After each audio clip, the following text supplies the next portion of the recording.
Welcome to another episode of Not That Hard to Homeschool, the podcast for real people so that you can confidently, competently, and yes, even contentedly provide the high school education that is best for your teens and your family.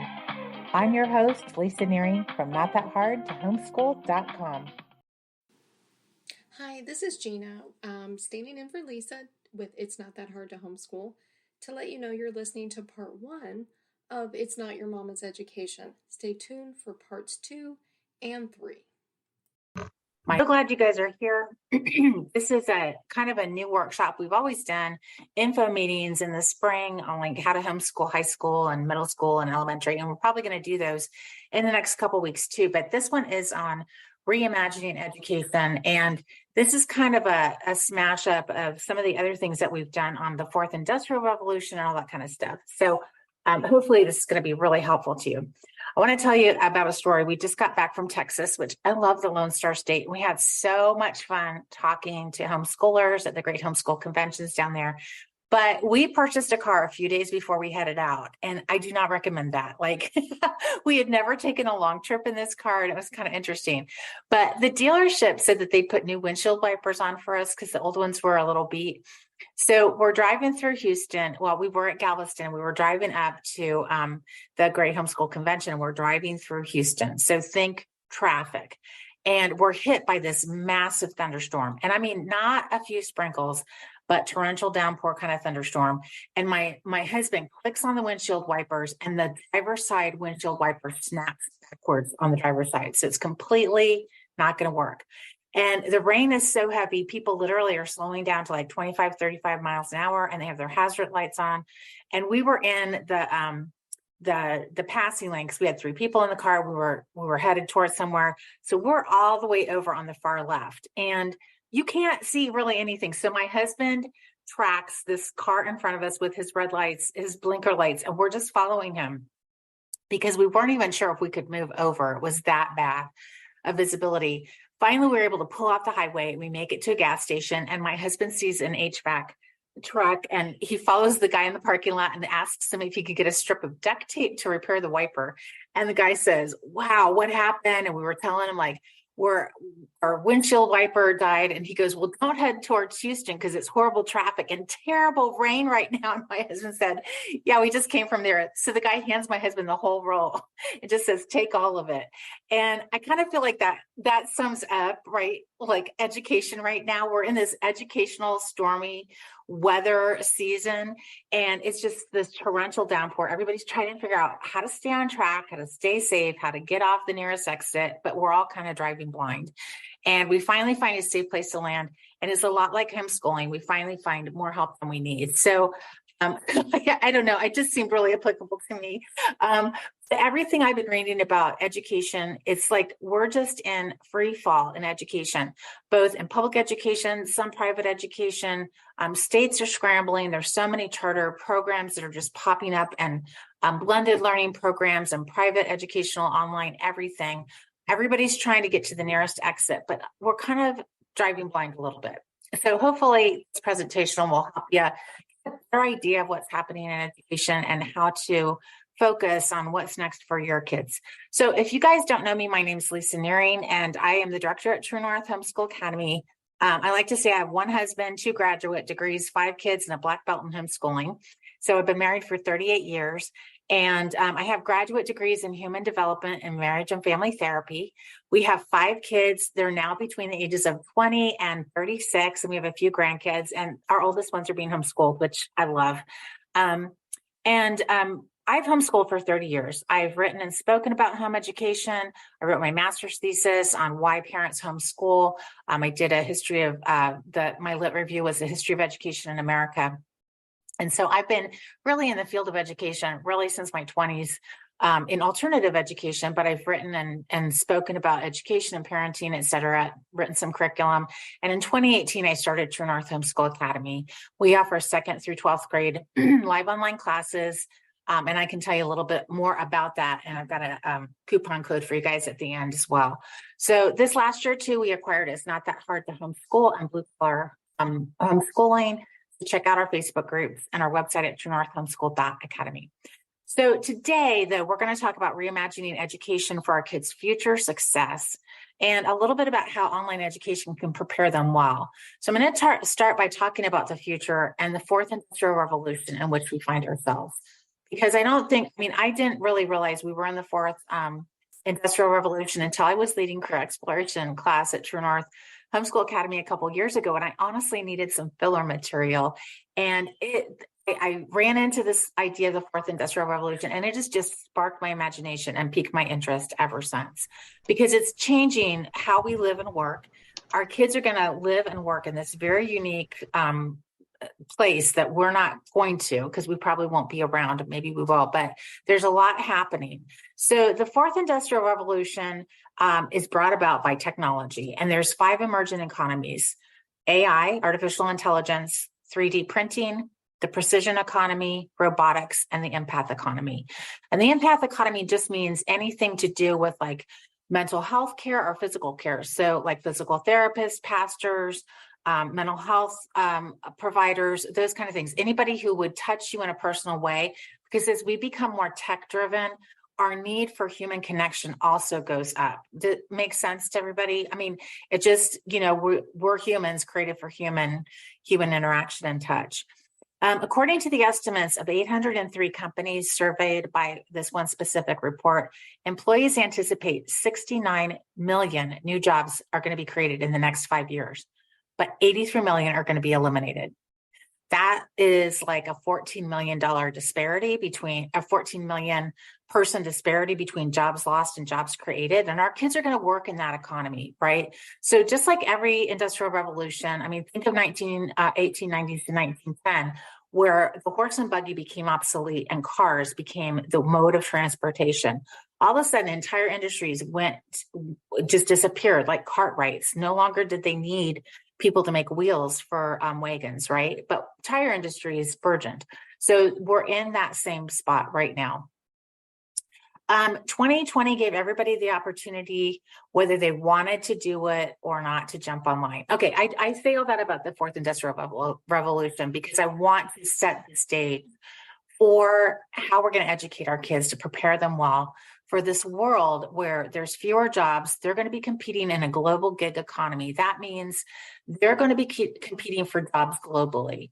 And they're going to be competing with people from third world countries with master's degrees who are happy to work for $7 or $8 $7 to $8 an hour, especially in American dollars, at least for right now. Right. So our kids who are growing up with not a lot of skills and maybe some fluffy degrees, they're going to be competing with people who are hungry for a better way of life. And we need to keep that in mind as we prepare our kids and educate them right now.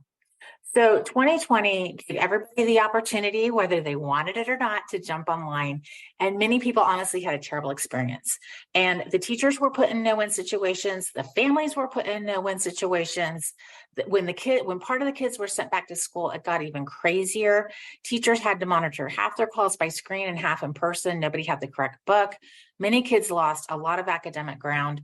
My husband's a clinical psychologist, and he was at a convention last year, and they said that the stress and honestly some of the trauma that the kids experienced in 2020, it might have epigenetic fallout. And what that means, that stress might be carried on to their kids.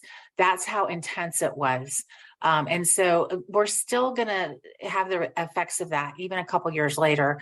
And we're seeing that with education. I mean, Beth and I are seeing that even with online education. The kids are still really stressed. Anxiety was at an all-time high in 2020, and it hasn't really gone down that much. Politics are stressing everybody out. And online education and education in general in 2020 was a dumpster fire. I mean, I think we can just all kind of probably agree to that.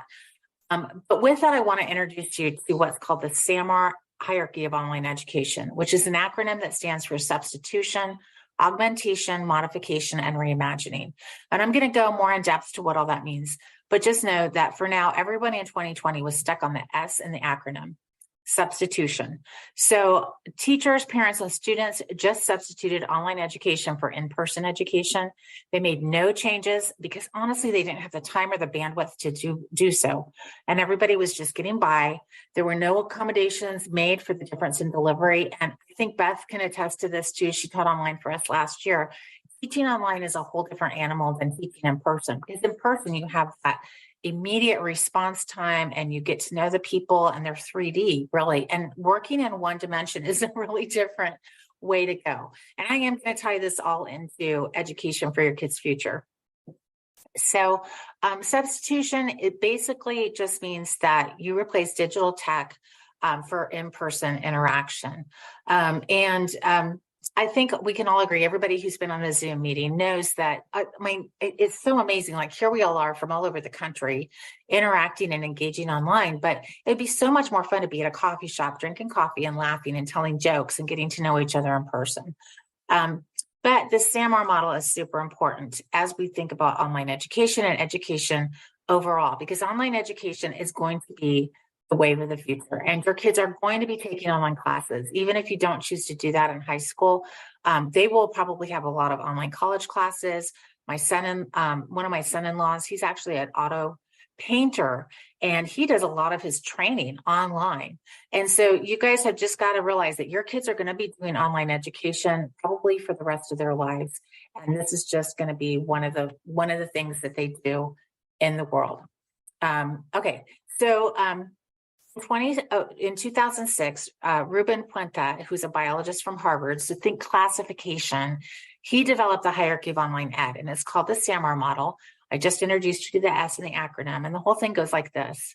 S stands for substitution, A stands for augmentation, M stands for modification, and R stands for reimagination.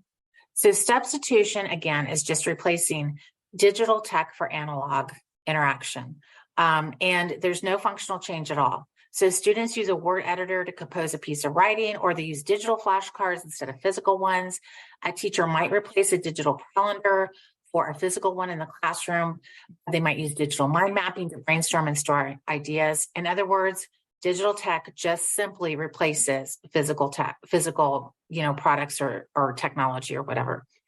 That's the first level of online education in the SAMR model. The second one is augmentation, and this is where you use digital tech and you employ it in a functional way to augment a learning task. So you might use Google Docs features to write a paper with spell check, voice typing, Explorer, digital tests, etc. Can give immediate feedback to your student body or whatever. You might use digital mind mapping tools in a group instead of just individually to develop and work on group projects or tasks. So it's not that much different from substitution, but you're using more tools and you're using them a little bit more robustly. At the modification level, digital tech is used to significantly redesign a learning task. So students might use a digital portfolio to embed multimedia materials like text, images, diagrams, charts, etc., to showcase their learning. And students might be encouraged to create digital stories or even podcasts to demonstrate their understanding of whatever they're learning. So a few years ago when I was teaching Latin, I had a Latin challenge across the different Latin levels. And one of the things that I asked them to do was to create tweets with vocabulary words and that kind of thing. And the challenge was part of how we reimagined education, but the redefinition was at this level. And kids really like this. They really enjoy kind of using tech in new and unique ways. This might be something you want to think about in your own homeschool, even just helping your kids create a podcast or to create a digital storyboard or a mind map or something.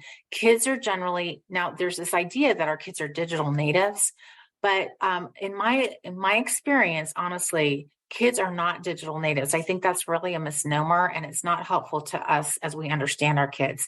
They're really familiar with the apps that they play and the games that they play, but they don't know how to store anything online. They can't even put their socks in their own drawers half the time, let alone have an understanding of online stuff where there's you don't see it all, you know what I mean? So we really need to help our kids understand how to store things online, different tech tools like Google products or Word products, all that stuff they're not native to, and they really most kids need some teaching. Now, the thing with kids that's different than us is that we're always worried that we're going to break the tech, right? The kids are fearless. They don't think they're going to break anything. If they do, somebody will fix it for them. So it's not that big a deal. So they're fearless when it comes to like playing with tech, but they don't really know how to do the storage kind of stuff.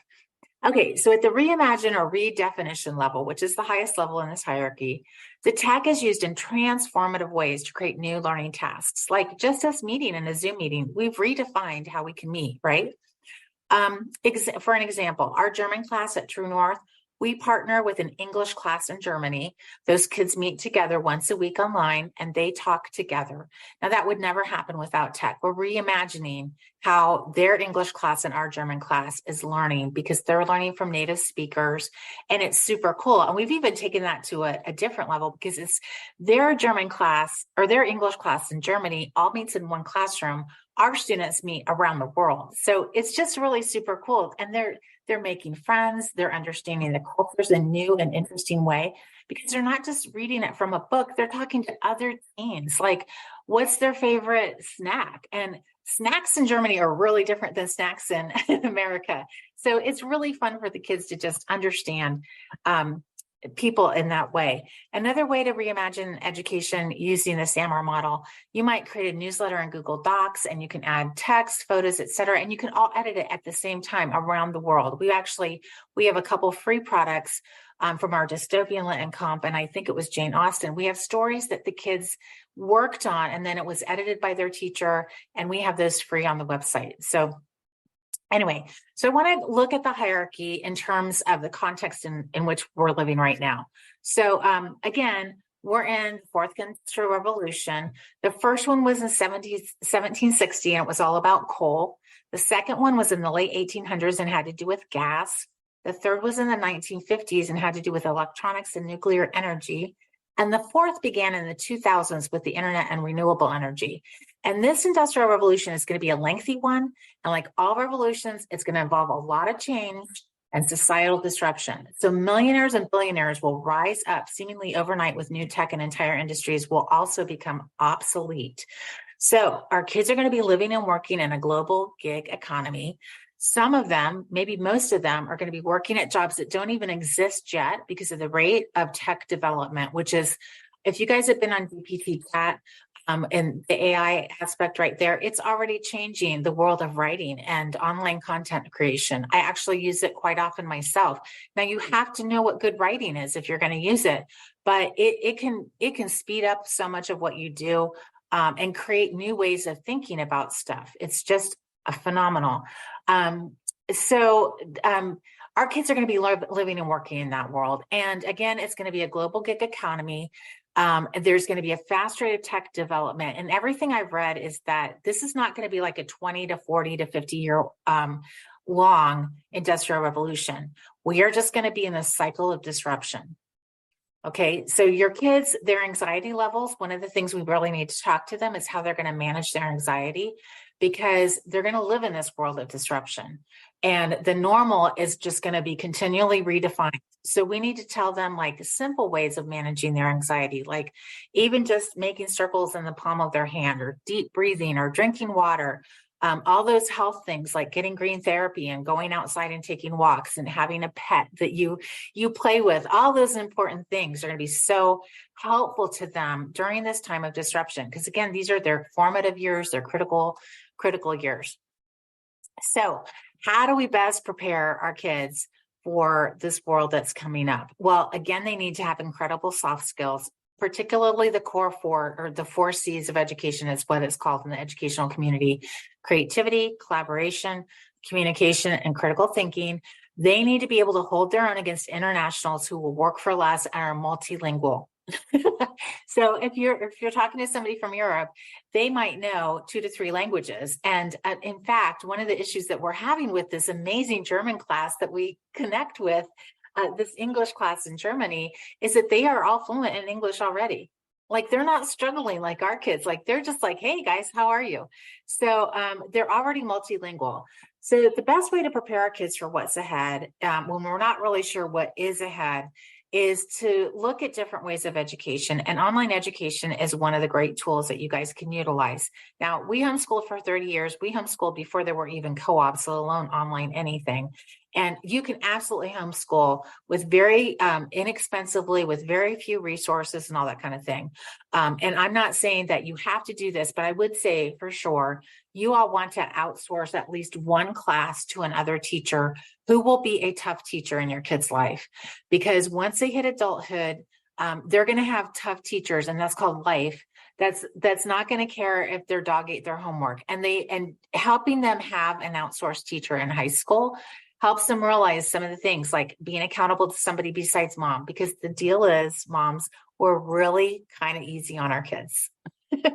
And that's great because they need an advocate in their corner all the time, but they also need to realize that the world is not going to be their advocate, and they have to have some resilience